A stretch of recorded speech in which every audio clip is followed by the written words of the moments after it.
쉽게 해보면 제가 오늘 수업이 많아서 요거 좀 바로 쓸게요. 우리가 지난 시간에 배웠던 게 말미에 배웠던 게 그거예요. 어느 게 청나라에 대해서 긍정적으로 좀 생각하면서 좀 배울래?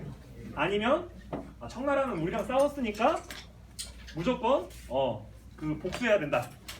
네, 리벤지 하자 이렇게 생각하는 관점이 있었는데 여기서 보시게 되면 그러니까 1번은 복수하자 그리고 2번이 배우자였다라고 알아주시고 그러니까 무엇보다도 우리가 이 관점에서 조선의 대외 상황 자, 첫 번째로 명나라가 어떻게 됐어요? 멸망했죠, 그죠? 그리고 청나라가 중국 대륙 전역을 지배하긴 합니다. 이게 잠깐 세계사 내용에서 잠깐만 언급하고 넘어가면 이건 굳이 안 쓰는 이유가 이게 세계사면 이걸 자세히 설명을 해야 되는데 그게 아니라서 그런 거예요. 청나라가 명나라를 멸망시키고 이렇게 정복하는 과정에 도와준 사람들이 있어요. 명나라 출신으로 유명한 장군들이 있는데 대표적으로 오삼계라는 사람이 있습니다. 그 사람한테 그냥 그걸 부여해 주는 거예요. 뭘 부여하냐? 중국의 영토가 이만큼 있으면 예를 들어 이만한 영토가 이렇게 있으면 이게 중국 영토라고 하면 강남 지방을 이렇게 세 개로 나눠서 A, B, C 이렇게 해서 이걸 3번이라고 하거든요. 요 세 개를 나눠주고 이렇게 그러니까 통치하게 해주는데, 그러니까 이런 어떻게 보면 소위 말해서 명나라가 이미 끝났다라고 하는 걸 그냥 좀 설명한 거고, 그리고 그러다 보니까 표면적으로는 조선도 4대 관계 안으로 들어갑니다. 북벌을 준비하는 와중에도 정례적으로 연행사가 왔다 갔다 거릴 정도로 이 대청, 즉 청나라와의 관계에 4대 관계가 적용이 되긴 하는데 내면적으로 봤을 때 이거는 중요한 게 아니죠. 대외적인 게 아니니까 설명하기 위해 써놓은 건데 조선 중화주의를 속으로는 생각하는 거예요. 왜? 명나라가 사라졌으니까 이제 청나라가 이제 들어왔잖아요. 청나라가 들어오다 보니까 이제는 필요 없다. 청나라는 의미 없다라고 생각하면서 그렇지만 현실에 어떻게 보면 굴복하면서 4대 관계도 했다라고 이렇게 알아주시고요. 그리고 두 번째로 넘어와서 청나라에 대한 인식. 그래서 자료 1번은 우리가 북벌론에 대한 거니까 그래서 복수하자 라고 생각했던 거고, 그래서 그 핵심에 있던 사상이 바로 조선 중화주의예요. 왜? 당연한 거예요. 왜 우리는 중화의 문화를 계승하고 있고 쟤는 중화가 아니니까 우리가 정벌해도 되는 거죠, 그죠? 가능하다면. 가능하지 않은 거였고요. 그리고 무조건 배척하면 안 된다라는 게 이 두 번째 북한론의 관점인 거고, 여러분들 지금 보면 그거예요. 여러분들 여기도 그러니까 여기 사례도 청나라고 지금 중국에도 몇몇 도시들 대부분 말고 우리가 이름 들어서 아는 도시들 가서 보시게 되면 한국보다 더 발전했어요. 아시겠죠? 이제는 그 도시들 자체는 그런 것처럼 발전된 걸 보다 보니까 그거는 수용하자. 대표적으로 여러분들 우리나라는 스마트폰으로 결제하는 거 잘 안 되잖아요, 그죠? 스마트폰으로 여기서 동공이 커지는 분들이 있는데 좀 더 설명을 해드리면 무슨 페이를 사용하는 게 문화가 우리나라는 없잖아요, 그죠? 중국이 그건 훨씬 더 앞서 있어요, 아시겠죠?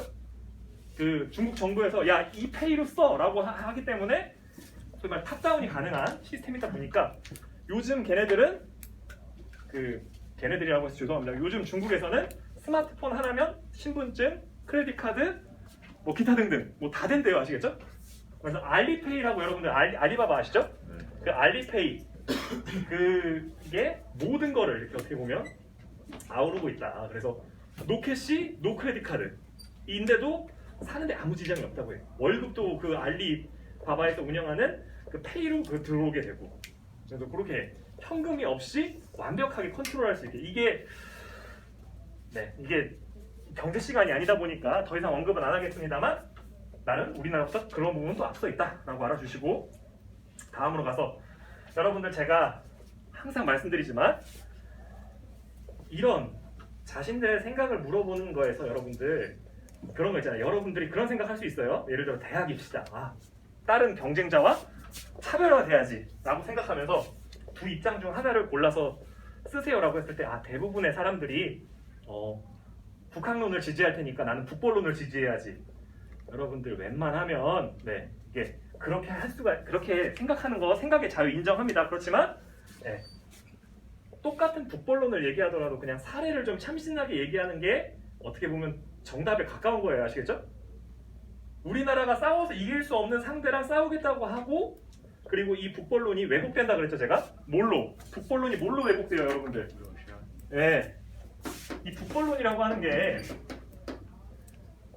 초반에 등장했을 때는 vs 청이었잖아요. 그러니까 가능하든 안 가능하든 떠나서 이게 목적이었는데 목적지가 한 270도 바뀌어요. 아시겠죠? 딴 데로 가는 거예요. vs 러시아로 간단 말이에요.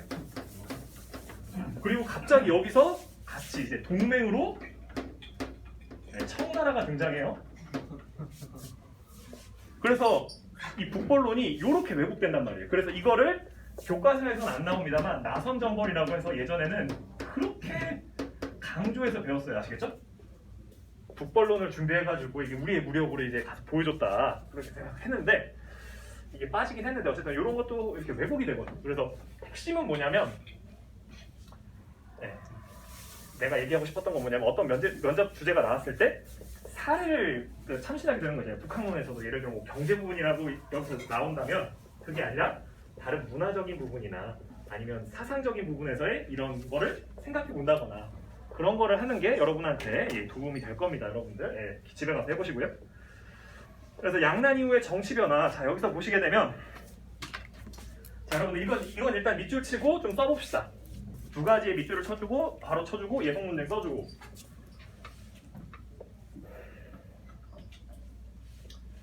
자 여러분들 제가 그거 써줬었잖아요. 뭘 써줬어요? 전기, 후기 써주고 여기 양난 있고. 자 첫 번째로 나왔던 게 뭐죠 여러분들? 후기에서 네?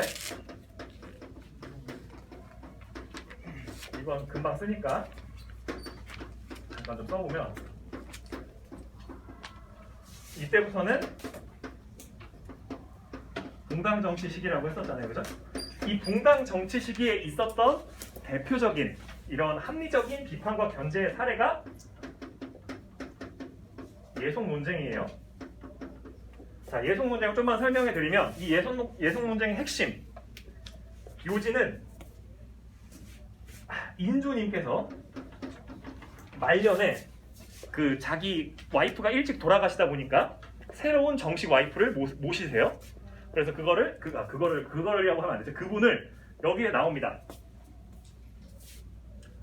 자의 대비 조씨. 네, 그래서 인조의 부인님께서 이렇게 살아 계시는데 그의 아들이었던 효종과 효종의 비가 있었는데 효종이 먼저 죽었을 때 이분이 돌아가셨을 때 자 그럼 그 아들이 왕이 됐잖아요. 현종이 그 아들입니다. 현종 임금님이 왕이 딱 오르자마자 서인들이 이렇게 주장하는 거예요. 왕실과 사대부는 같다. 몇 년이 중요한 게 아니라 왕실과 사대부는 같기 때문에 둘째 아들이시지 않냐. 두 번째 아들이시니까 그거에 맞게 상복을 입자. 그거에 맞는 상복을 입자라고 한 거예요. 근데 얼마 안 있다가 이 효종의 부인님께서도 이렇게 돌아가시게 된 거죠.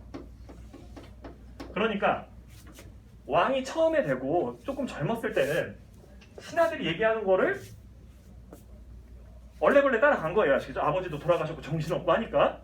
근데 어머님이 딱 돌아가셨을 때 저 얘기를 똑같이 한 번 더 듣는 거예요. 너네 아버지는 둘째 아들이잖아. 첫째가 아니잖아. 라고 하는 걸 딱 듣는 순간 기분이 싸하죠. 그죠? 아, 둘째 아들이 아니라는 게 아니라 그러면 나는 첫째 아들이 왕을 이었어야 되는데 그러면 그 정통성보다 낫다는 거야 지금? 약간 기분 나쁠 수 있잖아요. 그래서 남인이 주장하는 대로 1번이라고 쓰는 건 그거예요. 왕이라 함은 왕이 됐으니까 첫째 아들로, 그러니까 적통을 이은 거니까 첫째 아들로 좀 특별하게 쳐주자라고 하는 걸 맞게 상복을 입자로 결정이 나요. 어떻게 보면 나름 논거가 있는 거잖아요, 그죠? 왕과 신하는 같은 지위냐 아니면 조금 다르냐. 근데 왕의 입장에서 봤을 때는 요게 더 매력적이다 보니까 정신없을 때는 이렇게 결정이 되긴 했으나 이렇게 결정이 되게 되고, 요 과정에서 서인과 남인이 서로 견제와 균형을 하면서 이런 의사 도출을 해낸 거예요. 왕은 여기서 어떻게 보면 결정자 역할 및 이게 맞는 것 같아 이렇게 선택을 해주면서 나름의 이런 결정을 할 수 있었던 시기가 이 붕당 정치 시기인 거고, 이거보다 조금 더 갈등이 심해지는 시기가 바로 한국 정치 시기가 오게 되는 거예요. 네, 숙종과 경종 연간인데, 이때는 여러분들 여기 부분을 좀 보면서 하도록 하겠습니다. 핵심은 그거예요. 이 예속 논쟁이 양난 이후의 정치 운영 과정, 붕당 정치의 되게 모범적인 사례 중에 하나예요. 우리가 봤을 때는 상복 입는 게 뭐가 그렇게 중요하다고, 그렇지만 이걸 논의하는 과정 자체는 아까 전에 이 훈구와 사림의 그 대립처럼 서로 사약 주고받는 이런 게임도 아니잖아요, 그죠? 서로 이제 너네 붕당이니 우리 붕당이니 막 싸우는 것도 아니고, 나름 주류는 그 서인들이 잡고 있고, 그거를 건전하게 남인이 비판하면서 견제와 균형을 할 수 있는, 견제까지는 아니고 균형감이 어느 정도 그래도 있었던 시기가 바로 이 시기다라고 알아주시면 되겠고, 이 한국정치 시기로 넘어가면 이 균형이 깨집니다. 누구에 의해서? 왕의 선택에 의해서. 왕이 보시기에 좋았더라라고 하는 붕당이 모든 걸 이렇게 차지하는 시기로 바뀌게 되는 거예요.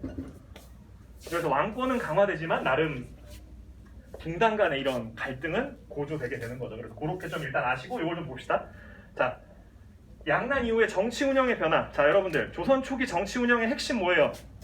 우리가 배웠던 거. 제가 태종, 세조 하면서 얘기했던 거. 육조 직계제와 의정부 서사제 기억나죠?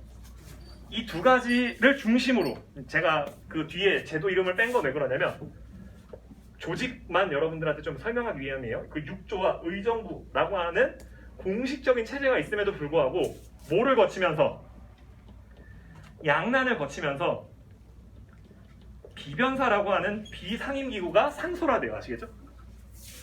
그러니까 우리가 생각했을 때 원래 우리 그렇게 생각하면 돼요. 이렇게 현장 수업하는 게 맞잖아요, 그죠? 이렇게 현장 수업만 하는 게 맞는데, 오늘 제가 현장 수업하고 원격 수업하고 현장 수업하고 무려 5시간 수업합니다. 그런 것처럼 이게 계속되다 보니까 이게 이제 일상이 됐잖아요, 우리한테. 그런 거라고 생각을 해주시면 돼요. 그래서 그렇게 알아주시고, 여기다 비변사의 밑줄을 쳐주시면 돼요. 비변사라고 하는 게 원래 임시기구였다. 침입했을 때 쓰는, 그러니까 소위 말해서 군사적인 목적, 나라에 큰 위기가 있었을 때 케어하는 그런 기구였는데, 이게 전쟁이, 여러분들 제가 얘기했었죠. 양난 언제 어떻게 진행됐다고요? 우리 한번 또 그냥 간단하게 좀 얘기해 봅시다. 전쟁의 초기간 자체는 임진왜란과 정유재란이 7년이라는 긴 시간이라는 점에서 되게 깁니다. 반면 정묘란 병자호란은 굉장히 짧아요. 맥시멈 그 포로 끌려가고 포로 돌아오고 막 이러는 것까지 다 합쳐도 약 3년이에요. 약 많이 잡아줘 봤자 실제 전쟁하는 기간은 1년, 2년일 수도 있어요, 여러분. 더 짧을 수도 있어요. 근데 어쨌든 제가 그냥 10년 맞춰서 적어주려고 그냥 3 적은 거예요. 그냥 약 10년이라고 치면 10년 동안 뭐가 계속 운영이 된 거예요? 정상적인 기구 말고 비변사로 계속 모이는 거예요. 그리고 사람이라고 하는 게 점점 더 편한 걸 좋아하잖아요, 그죠? 각자의 역할만 이렇게 쭉쭉 해서 이게 쭉 이렇게 조직을 갖춰놓는 것보다 여기에서 의논하고 정하고 하는 게 효율적이라고 당시에 살았던 관리들도 느낀 거예요. 왕도 그렇고. 그러다 보니까 행정체제가 유명무실해진다. 이거 중심에 그렇게 되고, 왕권도 약화된다. 여기에서는 모든 고위관료들이 들어와서 의사결정을 하다 보니까 왕조차도 상대적으로 약해지는 거예요. 아시겠죠? 그래서 그렇게 좀 알아주시고, 그래서 임진왜란을 거치면서 훈련도감을 새로 만들었다. 이걸 좀 알아둡시다, 여러분들. 그냥 최소한 이런 것도 됐고, 그리고 17세기 말까지 하나, 둘, 셋, 네 개를 추가하면서 요 5개, 훈련 도관 플러스 요 5개를 5군형이라고 불러요. 아시겠죠? 그래서 그 예속 논쟁 시기를 거쳐서 이 환국 정치 시기가 들어가게 되면 이 5군형의 그 5군형을 움직이는 어떻게 보면 그러면 대표들이 있었을 거 아니에요? 그 대표들마저도 예를 들어 서인이 집권하면 서인이 다 가게 되고 남인이 집권하면 남인이 다 가게 되고 이러면서 굉장히 이게 어떻게 보면 붕당이 그러니까 바뀜에 따라서 자주 이 5군형의 대표들도 그러니까 리더들도 장군들도 바뀌게 된다. 뭐 참고적으로 알아주시고요. 그래서 양반부터 노비까지 포함된 소고군도 지방군에 있었다. 그래서 중앙군과 지방군 그 차이 좀 알아주시고 자 여러분들 드디어 대동법이 나왔어요. 여러분들 제가 대동법 나오면 열심히 한번 설명하겠다고 했었잖아요. 여러분들 자 여러분들 그 일단 밑줄을 치고 조금 더 설명을 해봅시다. 자 여러분들 우리가 알아둬야 될 게 뭐냐면 제가 임꺽정 얘기했던 거 기억나나요? 네, 임꺽정이 왜 발생했다 그랬어요? 제가 나중에 대동법 설명할 때 얘기한다고 했었지만 임꺽정 아저씨 왜 나왔어요? 제가 그거는 한번 얘기하고 넘어갔을 거예요. 이 아저씨가 박나의 폐단 때문에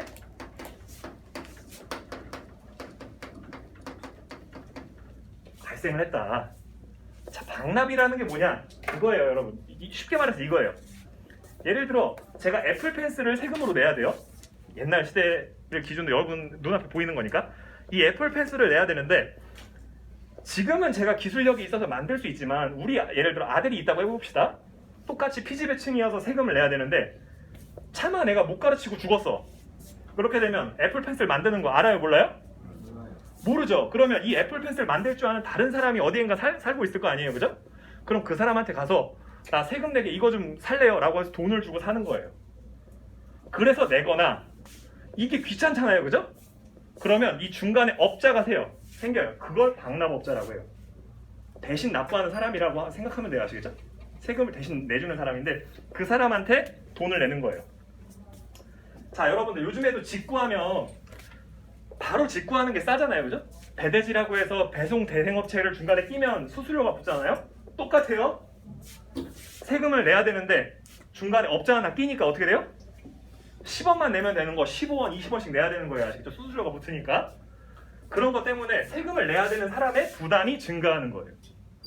그러니까 거기에 저항하는 이런 움직임이 특히 이 신분이 낮은 백정이나 이런 분들이 더 그런 걸 당하다 보니까 저항의 이 모습들이 나타난 게 더 의정이라고 불리웠던 네. 저는 뭐 어쨌든 뭐 그렇다고 하는 저 임꺽정이 나오게 되는 거고 그런 거를 개편하기 위해서 이 대동법이 나온 거예요. 좀만 더 읽어봅시다. 여기서 보시게 되면 농촌의 안정과 국가 재정의 확대를 위해서 수치 체제를 개편했다. 여기서 수치라 하는 건 여러분들 그거예요. 세금을 받는다. 세금을 국가가 받는다. 광해군 때 처음 실시했고 이건 좀 알아두시고 그래서 집집마다 제가 얘기했죠. 애플 펜슬을 내던 거를 그래서 토지 결수를 기준으로 쌀이나 직물로 그리고 또 동전 등으로 거두는 거. 자 그리고 인조가 되면 여러분들 인조를 제가 좀 되게 욕했었잖아요. 여러분들 욕했다는 표현도 그렇고 되게 비판적으로 얘기했죠. 첫째 아들을 죽이고 둘째 아들을 대신 왕을 시켰다 뭐 이런 거 얘기하면서 뭐 죽이고까지는 아니고 석연치 않게 죽었다라고 하는데 핵심은 그거예요. 이 아저씨가 대동법만큼은 확실하게 발전을 시킵니다, 여러분들. 그래서 풍융에 따라서가 아니죠. 풍융에 관계없이 영원히 정한다는 거예요. 제도의 이름이 뭐라고요? 영원히 정한다는 거예요. 네. 얼마당 얼마로? 1결당 4에서 6두로 영원히 정하는 법. 그리고 영조 때는 균역법이라고 해서 군포의 부담을 줄였다. 이게 영조 때 가게 되면 그거예요, 여러분들. 균역법이라고 하는 거는 그거예요, 여러분들. 그 군대를 가는 거 대신해서 점차 여러분도 언젠가 군대를 가야 될 사람도 있겠지만 군대에 간다는 것 자체가 굉장히 부담이란 말이에요. 그러니까 야, 너 군대 가지 말고 세금을 내. 그러면 그 세금을 가지고 우리가 사람을 직업군인을 고용하든 아까 전에 우리가 배운 거 있잖아요. 그 위에서 배웠던 거 여기서 보게 되면 뭐 여기 이런 계속 상비군을 더 늘리던 소고군을 어떻게 보면 더 늘리던, 그건 우리가 알아서, 국가가 정부가 알아서 할 테니까 돈을 내라고 했는데, 그게 오늘날 기준으로 하면 한 달, 1년에 한 200~300만 원씩 냈어야 되는 거예요. 그거를 절반 수준으로, 그러니까 군포 2필에서 1필로 줄여들게 되거든요. 그게 남자 1명당 2필에서 1필로 줄이는 거예요. 그러니까 엄청 세금 부담을 줄여주는 거죠, 여러분들. 그렇게 되고, 이 대동법이라고 하는 거는 핵심은 그거예요. 이 대동법의 한계가 뭐냐면, 자, 특산물을 여러분들 정기적으로 내는 세금이 있고, 조선에는 비정기적으로 내는 세금도 있어요. 그러면 일단 세금을 하나로 합친 다음에 그 하나로 합친 거를 줄여주면 좋은데, 필요한 건 그 국가에 정해져 있다 보니까 합치진 못하는 거예요. 그래서 정기적으로 거두는 세금에 한해서만 이렇게 했다, 대동법이라고 하는 게, 라고 좀 알아주시면 좋을 것 같아요. 그래서 인조도 나름 이 양난 이후에 그 소위 말해서 백성들의 삶을 개선하기 위해서 나름의 노력을 했다라고 알아주시고, 상평 정치를 했던 영조가 균형법도 했다. 그래서 그렇게 알아주시면 좋을 것 같아요. 그래서 영정법은 영원히 정한다, 뭐 이렇게 그냥 여러분들 이해하기 쉽게 그렇게 설명드리는 거고, 균역이라고 하는 건 그거예요. 역할을 균등하게 만든다. 아시겠죠? 이게 그러니까 평균적으로 이렇게 좀 낸다라고 이렇게 좀 알아주시면 좋을 것 같습니다. 다음으로 가서 여기서 보시게 되면 또 갑자기 동기화가 안 되고 있어요. 사람 당황스럽게.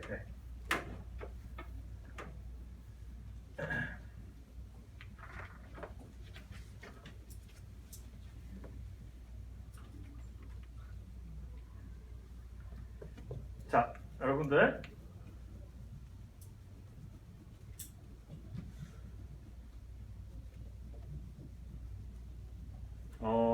그 오른쪽에 대동법 실시 현황 보이잖아요, 여러분들.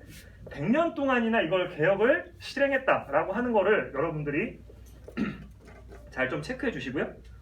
지금 이게 영상으로 보는 학생들도 같이 이게 따라오고 있었으니까 같이 한번 좀 따라와 주시고, 자, 붕당 정치의 변질. 자, 여러분들 이제 이 한국 정치에 대해서 한번 좀 보도록 하겠습니다. 여기서는 변질로 다루고 있는데, 어떻게 보면 그거는 이제 교과서의 용어를 그냥 여러분들이 교과서대로 기억을 해주시면 되는데, 두 차례 예속 논쟁이 일어났다. 대립이 어떻게 보면 치열해졌다. 그러니까 이게 안 보여서 저도 이게 뭐 어쩔 수가 없네요.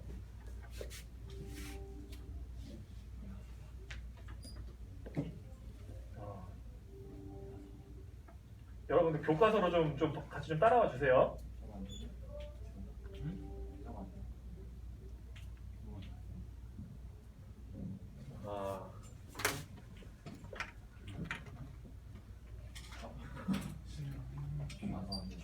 그래서 어쨌든 거기다 좀 체크 좀 해주세요. 예속 논쟁이 일어나면서 붕당 간의 대립이 심해졌다. 그리고 숙종 때는 국왕이 주도로 집권 붕당을 급격하게 교체하면서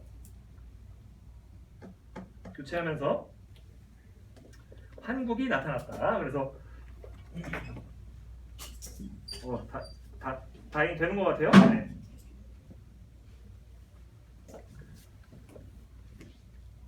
그래서 숙종 때는 여기 보시면 나타났다. 그래서 여기서 보시게 되면 요 표 보이죠, 여러분들? 국보를 비판하고 국보를 주장하고 이렇게 해서 요 논쟁이 되는 시점. 자, 그래서 핵심은 뭐냐면 2차 예송, 1차 예송 나오잖아요. 그래서 1차 예송 때는 서인이 이겼다. 그걸 좀 알아주시고, 2차 예송 때는 남인이 이겼다. 갈등의 포인트는 효종이 첫째 아들이냐 둘째 아들이냐. 즉 현종의 정체성을 건드리는 거죠, 그죠? 너네 아빠가 왕이 될 수 있는 사람이었냐 아니었냐를 가지고 따지는 거니까 그렇게 좀 알아주시고, 그리고 서인과 남인이 번갈아가면서 집권 상대를 탄압하게 되면서 이제는 서인과 남인이 어떻게 보면 핑퐁 게임이 아니라 소위 말해서 해머로 상대 붕당을 이렇게 다 부셔버리다 보니까 아예 그냥 재기불능이 됩니다. 그래서 남인이 아예 몰락해버리고 서인이 노론과 소론으로 갈라지면서 이제 서인 세상이 되는 거죠, 여러분들.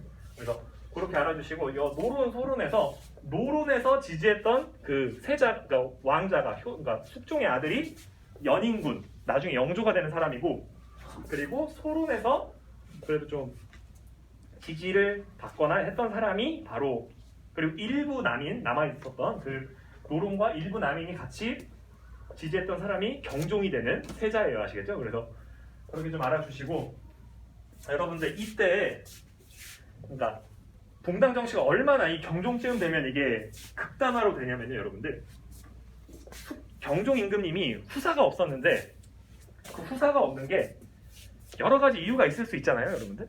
그럼 결혼한 부인이 문제일 수도 있고 본인이 문제일 수도 있고 근데 차마 이때는 여러분들 신분 사회예요.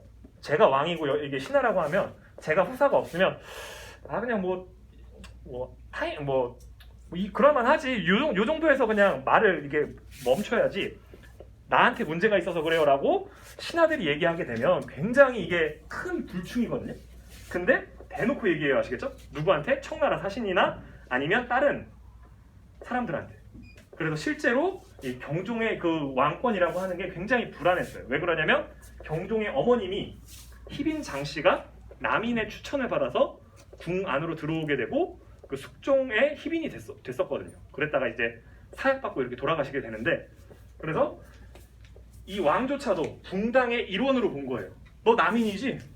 그러니까 넌 우리한테 왕 아니야 라는 관점이 이 환국정치 시기가 되면 나오게 되는 거예요. 물론 숙종처럼 이렇게 그러니까 어떻게 보면 연륜 있게 어떻게 보면 통치력 있게 했으면 이 붕당들을 이렇게 조정하면서 왕권을 강화할 수 있었겠지만 본인의 왕권은 강화시켰던 반면 자기 아들은 굉장히 힘들어지게 됐다라고 알아주시면 좋을 것 같습니다. 그래서 여기서 나오죠. 상대 세력을 인정하지 않고 특정 붕당이 정권을 독점하는 일당 전제화가 나타났다. 플러스 왕조차도 그 붕당의 일원으로 본 거예요. 아시겠죠? 그게 참 문제다라고 알아주시고 그러니까 숙종은 숙종도 이게 문제구나라고 의식은 있었어요. 그래서 개선을 하려고 좀 이렇게 균형을 맞춰보려고 했는데 자기가 먼저 싸움을 붙였기 때문에 이게 처음에는 희빈 장씨를 좋아하면서 이 서인들을 몰아내고 그리고 희빈 장가 인현왕후라고 여러분들 아시잖아요. 여러분들 그 사극에서 많이 나오시는 분들인데 인현왕후, 희빈 장씨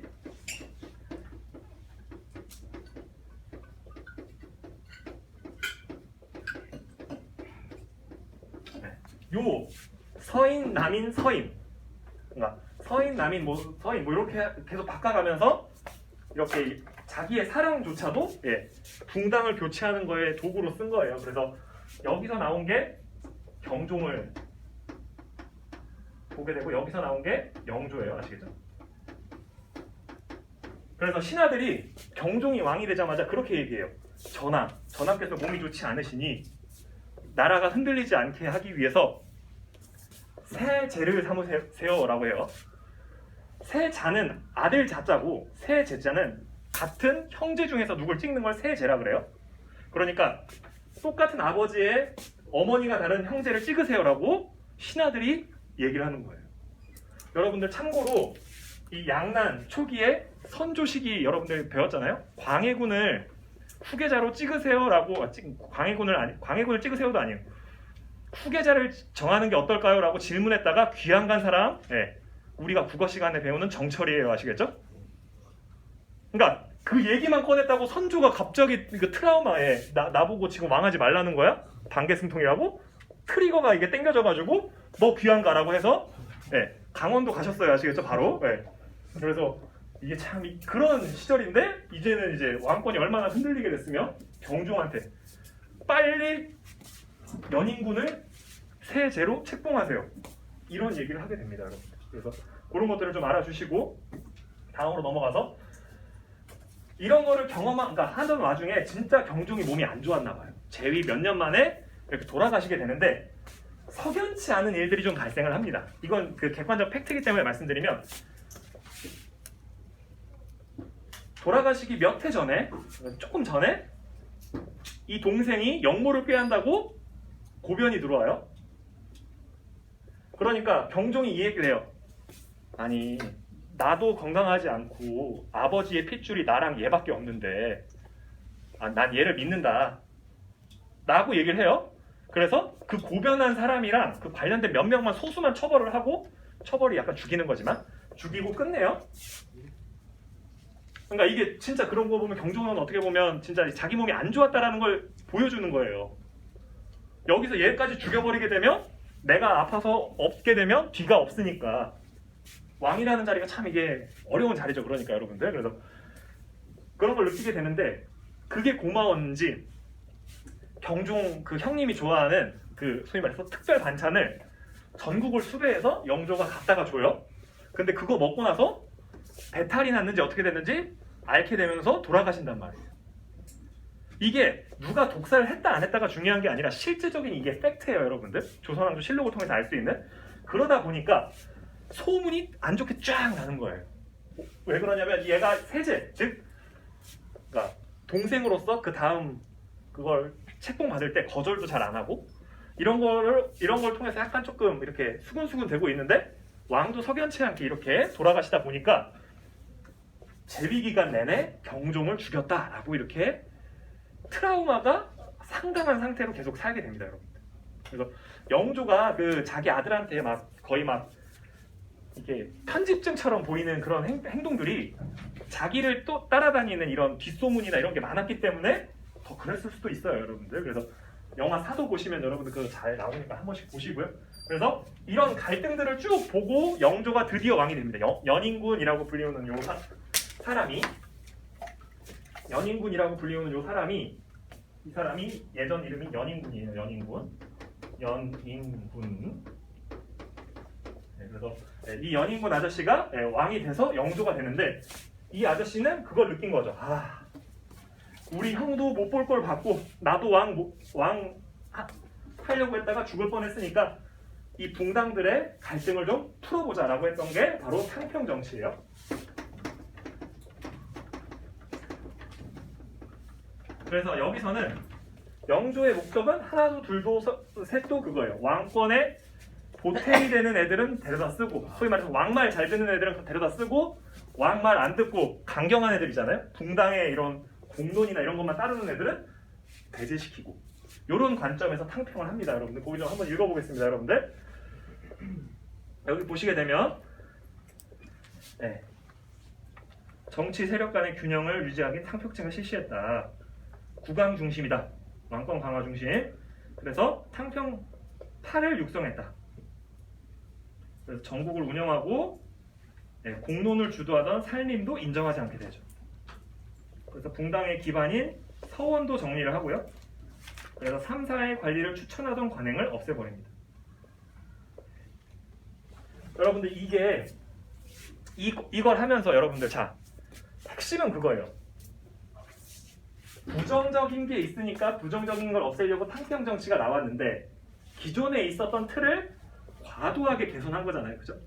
이조 전락이 이 3, 4의 관리를 추천하고 그 스스로의 후임자를 정하는 거는 몇백 년이 된 전통인데, 그걸 갑자기 없애니까 이것 때문에 권력이라고 하는 게 어디에 집중되게 되냐면, 이런 하급 관료에게 집중되는 게 아니라 이 상부층, 이 위에서 시키는 대로 하게 되는 시스템으로 이 탕평 정치를 만든 거예요. 그러니까 소위 말해 국왕의 말을 잘 듣는 사람이 잘 살 수 있게. 그래서 그렇게 좀 알아주시고, 어떻게 보면 이 탕평 정치의 그런 국왕 중심의 정치 체제적 확립이 세도 정치라고 하는, 그러니까 소위 말해서 왕이 능력이 없어지게 되니까 그 왕을 대신해서 외척이 들어오게 되면서 나라가 한 번에 맛이 확 가거든요, 여러분들. 소위 맛이 간다는 표현이 제일 적절해요, 아시겠죠? 그게 제일 그러니까 좀 이게 공부하다 보면 이해가 안 될 거예요. 아니 영조도 잘했고 정조도 잘했다고 하는데 갑자기 순조로 임금 하나 바뀌었을 뿐인데 그렇게 나라가 쉽게 바뀔 수가 있나요? 안 좋은 방향으로 세도 정치가. 근데 순조 연간에는 그래도 괜찮았는데, 순조 이후에 헌종, 철종 요 시기는 정말 왕이 그냥 어떻게 보면 허수아비로 있고 그 부인네 집안 이 모든 거를 어떻게 보면 주도적으로 처리하게 됩니다, 여러분. 그래서 그렇게 좀 알아주시고, 그게 세도 정치다라고 알아주시면 좋을 것 같고, 다음으로 넘어가서 균역법 시행 나오죠, 여러분들. 그래서 백성의 부담을 줄이기 위함이다. 그리고 속대전, 동국 문원 비고 등 여러 가지 편찬을 했다. 그러니까 이런 걸 하는 이유는 제가 말씀드렸죠. 양난 이후에, 자 여러분들 1636년에 병자호란이 있었고 그 영주의 즉위가 대략 1700 한 뭐 20년대, 그러니까 1700년대 초반이거든요. 그러니까 중반이거든요. 초중반이거든요. 그래서 그때 딱 올라와서 50년간 왕을 합니다, 여러분들. 1720몇 년에 왕이 돼서 정조가 왕위에 오르는 게 1776년이거든요. 그때까지 53년간 왕을 해요, 여러분들. 그래서 이분이 진짜 참 대단한 사람이다. 그래서 83살인가 84살까지 왕 하시다가 돌아가세요, 아시겠죠? 그래서 최장수 왕이고 그 자기 아버지가 40년 정도 왕을 했는데 자기 아버지의 기록을 깹니다. 그래서 그나마 그런 좀 긍정적인 부분도 많지만 오랫동안 통치하면서 어떻게 보면 많은 명함을 남기게 되죠, 여러분들. 그래서 그렇게 알아주시고 할아버지의 뜻을 이어받아서 이게 그래서 나오는 거예요. 영조 통치 후반에 외척의 힘이 강해지자. 아시겠죠? 그러니까 자기 부인네 집안이 강해지는 거예요. 아시겠죠? 이 경향성이 탕평을 강력하게 추진했던 국왕이 나이가 들면서 점점 능력이 떨어질 거 아니에요. 기억력도 좀 떨어지고 그러다 보니까 이런 증상이 얘때부터 있었다. 근데 영조나 정조 같은 능력 있는 왕이 아니었으면 바로 이제 외척이 주도하는 시기로 바뀌는 거죠, 여러분들. 그렇게 알아주시고. 그래서 정조는 외척 세력을 억누르고, 죄송합니다. 외척 세력을 억누르고 붕당에 관계없이 능력 있는 사람을 고루 등용했다. 제가 여러분 시절에 배울 때는 그렇게 배웠어요. 그러니까 영조의 탕평책은 그러니까 완만한 완룬탕평. 그러니까 국왕말을 잘 들을 건지 안 들을 건지를 따라서 하는 거고, 정조 같은 경우에는 줄론, 어떤 논리에 부합하는지 안 하는지에 따라서 등용하는 그런 탕평이다. 뭐 이렇게 배웠었는데 핵심은 그거예요. 조금 더 원칙이 생긴 거죠, 그죠? 능력이라고 하는, 어떻게 보면 이게 이 관직에 적합하냐 안 하느냐를 가지고 등용했다. 이 차이가 조금 있다라고 알아주시고, 대표적인 개혁의 세력이 이 귀장각의 설치예요. 자, 여러분들 이게 여러분들 우리가 흔히 배웠으니까 말하는 건데 집현전이라고 생각해 주시면 돼요. 아시겠죠? 선생님 근데 이때 집현전이 있었나요? 없었나요? 그거보다 중요한 게 세종이 집현전을 만들어서 여러 가지 연구도 시키고 훈민정음 창제하기 위한 여러 가지 그런 것도 프로젝트도 진행시키잖아요. 그런 것처럼 이때 당시에 능력은 있는데 신분에 약간의 좀 오점이나 이런 게 있는 사람들을 등용을 해서 사용하게 됩니다. 대표적으로 유득공, 아니면 기타 등등 있어요. 초계문신으로 들어오셨던 분들, 그런 분들이 대표적이게 되는 거고, 대부분 이분들은 양반인 아버지와 양반이 아닌 어머니 사이에서 태어나서 문과 시험을 볼 수 없는 사람들을 여기다 등용을 하는 경우가 굉장히 많았어요. 그래서 기득권을 가지고 있던 관료들이 굉장히 비판합니다. 신분 체계, 계급 체계를 우리가 국왕께서 흔들고 계십니다 라고 하면서, 그래서 그렇게 하게 되고, 초계문신 제도라고 해서 이건 좀 읽어보시고요, 여러분들. 탕평비랑 이 두 개는 핵심은 뭐냐면 학문 연구를 하기 위해서 들여놓고 그런 걸 하나씩 하는 거예요. 관료들이랑 회의를 하는데 초계문신도 불러놓고 국왕이 어떤 질문을 해요. 나머지 관료들 아무 말도 못하는데 이렇게 초계문신으로 등용한 서너 명의 소수의 사람들이 이걸 대답하면서 문제를 해결하고, 이걸 통해서 국왕이 신뢰하는 모습을 계속 보여줍니다. 그래서 많은, 어떻게 보면 그때 당시에 개혁이 필요했던 요소들을 이 초계문신 제도를 통해서 해결했다 알아주시고, 그리고 장용영을 설치했다. 그래서 아까 전에 얘기했었죠. 그 5개의 오군영을 붕당이 차지하다 보니까 임금이 직접 명령을 통해서 움직일 수 있는 소규모 부대를 처음에는 소규모로 만들었다가 점점 늘려나가게 됩니다. 정조 연간에. 그래서 네, 그렇게 좀 알아주시고 그리고 수원 화성을 건설했다. 그래서 장용영의 내영과 외영이라고 해서 두 개를 두는데 내영은 서울에 두고 외영은 화성에 둡니다. 그래서 이 화성에다가 또 이제 개혁 정치의 중심지로 삼으려고 했고 그래서 여러분들 그 화성을 지을 때 노동하신 분들이 있을 거 아니에요? 예전 같으면 야 백성들 일로 와 일해 라고 하면서 그냥 주먹밥도 안 주고 일 시키고 보내고 했는데 일 시키면서 돈까지 줍니다 여러분들. 그래서 그 기록이 화성 성역 의궤라고 해서 거기에 다 남아 있어요 여러분들. 그렇게 좀 알아주시고 진짜 여러분들 이런 걸로 다 써놓다 보니까 할 게 너무 많아요. 한 게 너무 많다 보니까 금난 정권이라고 해서 난전을 금지할 수 있는 전적인 권리를 시전 상인들이 갖고 있었는데 그러니까 소위 말해 독점 상인이 될 수 있는 권한을 갖고 있었는데 이거를 폐지시킵니다. 그래서 그렇게 좀 하게 되고요. 그리고 서얼들 제가 얘기했던 거 검서관으로 등용하고 검서관이라는 게 그거예요.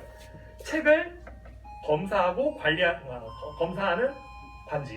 그러니까 즉 이 책이 어떤 내용이고 소위 말해서 도서관 사서라고 보시면 돼요. 아시겠죠? 네, 그래서 그렇게 알아주시고 여기까지만 할게요. 여러분들 문화 발전과 학문 발전을 위해서 노력했고 대전 통편을 만들었다. 자 여러분들 핵심은 그거예요. 이렇게 개혁을 열심히 하신 분들은 자신의 개혁이 후대에 전달되길 바랬어요. 속대전도 마찬가지예요 여러분들. 자기가 어떤 개혁 정치를 했는지를 매뉴얼화 시키는 거예요. 새로운 법전을 만들어서 그래서 후대에 전하려고 한 거예요. 그렇게 알아주시면 좋을 것 같습니다. 그래서 이 밑에 있는 내용들 있잖아요. 이 밑에 있는 내용들은 원격 수업 때 좀 다뤄보도록 하겠습니다. 여러분들 수고했습니다. 네.